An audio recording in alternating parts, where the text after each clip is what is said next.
The journey started from Yeshwanthpur, Bangalore to Madgaon, Goa.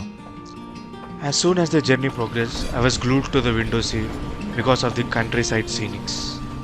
The distant mountains, the tall coconut trees, the Indian women looking after their cattle, cows.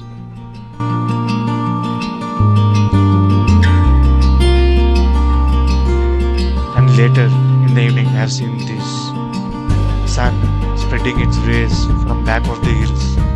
Such a wonderful sight. I could have seen this all the day, again and again.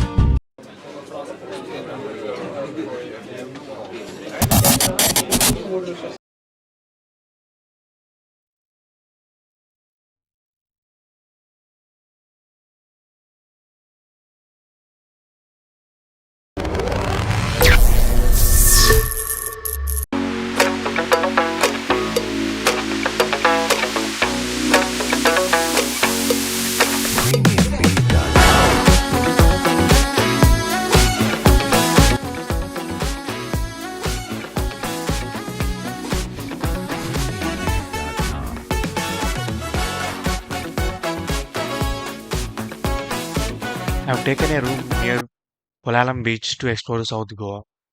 I heard that most of the South Goa beaches are very calm and offers a lot of peace to tourists. So in the quest of beaches, the first beach I entered is Polalam Beach. We started sailing on the Polalam Beach and I was mesmerized by the color of the water. The color of the water was so blue, as if someone painted the whole beach with watercolors.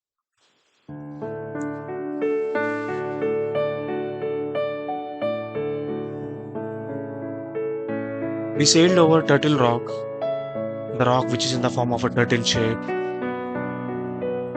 and then Monkey Island, where actually monkeys live, and we reached to Honeymoon Beach. The only way to reach Honeymoon Beach is through sailing. There is no road trip.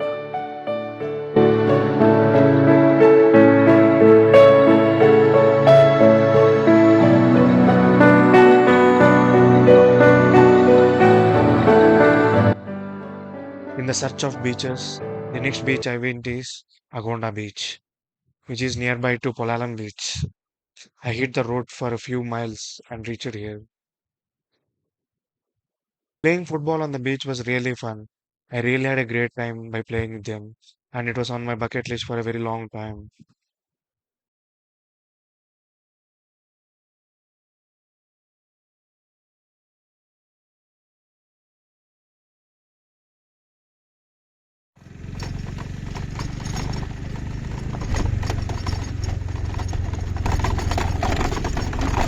And then have taken the rough road to see the most beautiful sunset in my life from the Kola Cliff.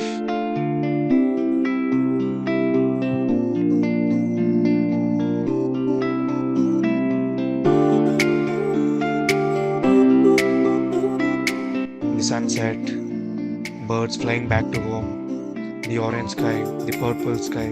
For a second, I felt I was looking at Ragorma painting.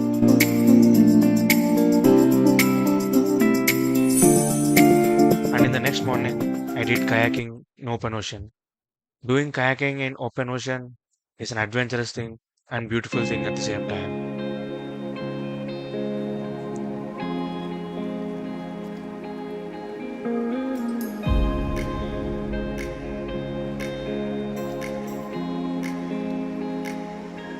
And then I've reached Kolwa Beach.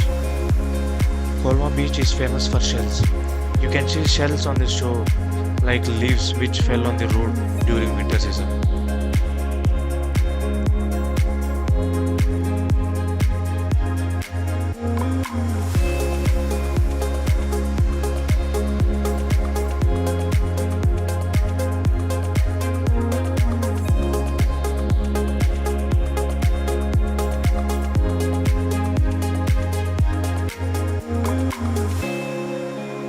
Kolwa Beach is also famous for water games like paragliding, jet ski.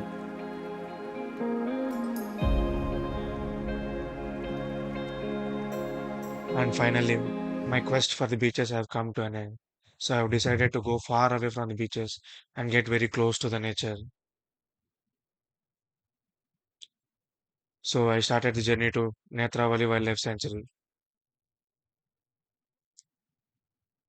With full petrol in the bike, I started my journey. And driving to Netravali is very peaceful because of the trees present on the other side of the roads and small waterfalls on the other side of the roads.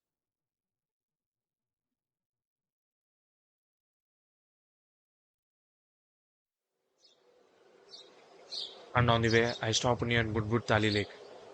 This lake stuns the people living in a city of honks with its absolute silence, which brings infinite amount of peace.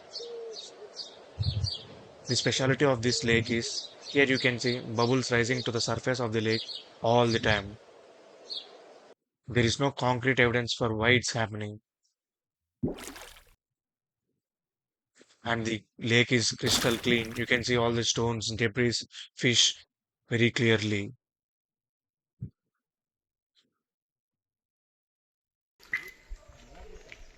By hitting few miles on the road again, I have reached to Netravali Wildlife Sanctuary.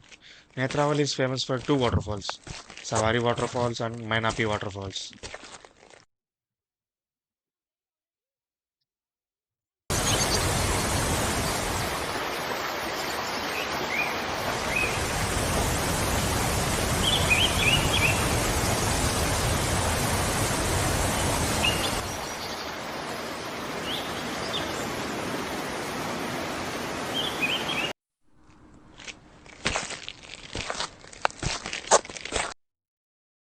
I didn't have enough time to trek to Mainapi Waterfalls, as it takes 2 hours to trek to Mainapi.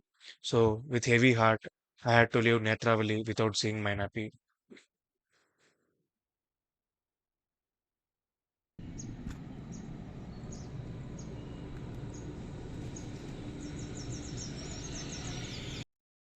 And later in the evening, I have reached to Haveri Waterfalls in Ponda.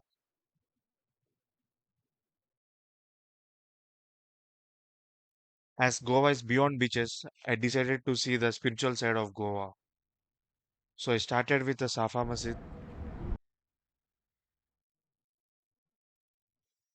then Sri Mangeshi Temple, which is near to Safa Masjid.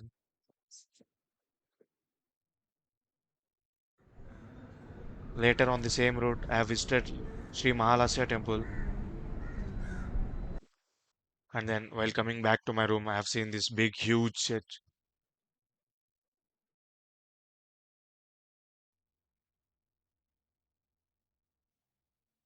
Having candlelight dinner with your loved ones or listening to your favorite music on the beach shore makes you forget all the chaos in your life.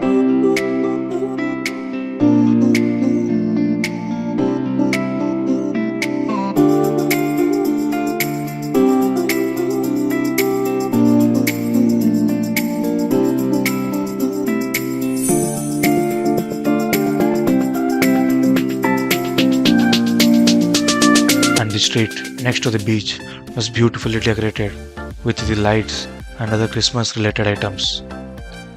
When asked one of the locals what is this all about, he said that people decorate the streets with lights and other Christmas items in the month of December to show their love for Christmas. The place was decorated in such a way that I was able to see all the rainbow colors on the street. And the thing that makes this place so beautiful is all the items that they have put in the exhibition are made by the locals with their own hands. This shows their love for the Christmas festival. And all the items that I have put in the exhibition tells us something about Christmas or about Jesus.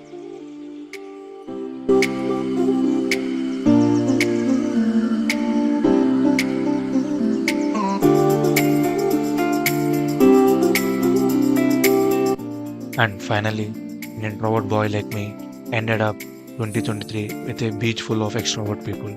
If every person present there lies down on the beach, another Ram Setu could be built there.